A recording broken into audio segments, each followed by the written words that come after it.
नमस्ते साथियों। क्या टाइटैनिक कभी डूबा ही नहीं?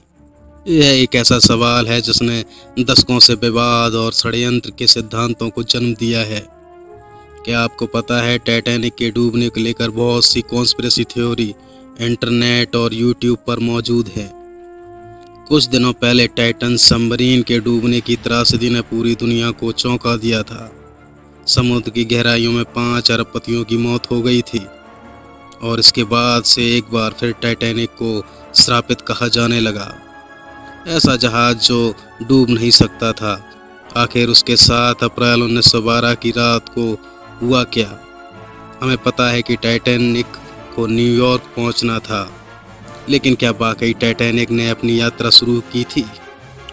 कॉन्स्पिरेसी थ्योरी यह भी नहीं बता पाती है कि आखिर आइसबर्ग के टकराने के बाद इतनी आसानी से जहाज 2 हिस्सों में कैसे बट गया।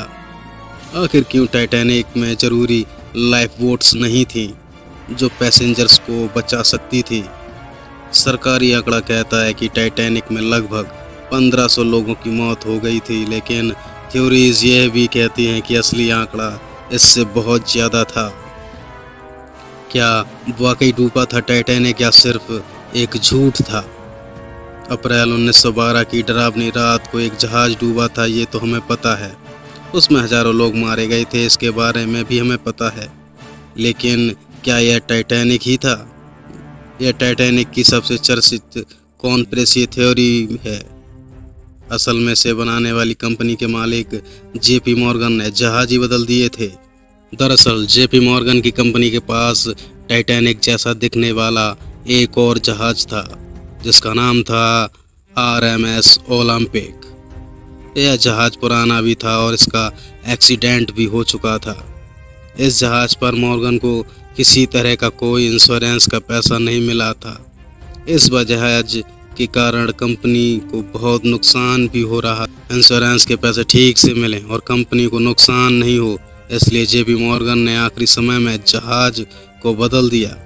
ऐसे दावे भी किए जाते हैं कि शिप में काम करने वाले एक वर्कर ने मरते मरते कहा था कि टाइटैनिक कभी डूबा ही नहीं, बल्कि ओलंपिक डूबा। टाइटैनिक के डूबने के साथ जुड़ी है एक मर्डर मिस्ट्री। जी हाँ, टाइटैनिक के डूबने के पीछे एक और कहानी बताई जाती है। दरअसल यह कॉन्स्पिरेसी थ्योरी भी जेपी मॉर्गन से जुड़ी है। फाइनेंशियल बैंकर से बिजनेसमैन बने जेपी मॉर्गन को खुद टाइटैनिक में यात्रा करनी थी, लेकिन उन्होंने नहीं की। यात्रा के कुछ घंटे पहले ही उन्होंने अपनी यात्रा कैंसिल कर दी, यह कहकर कि उनकी तबीयत ठीक नहीं है।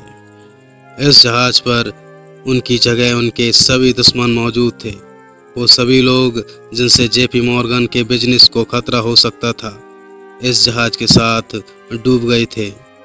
Morgan US federal reserve bank बनाना चाहते थे, लेकिन इस फैसले को John Jacob Astor, Benjamin Guggenheim, Macy Isidor Straus जैसे कुछ अरबपतियों ने नहीं माना।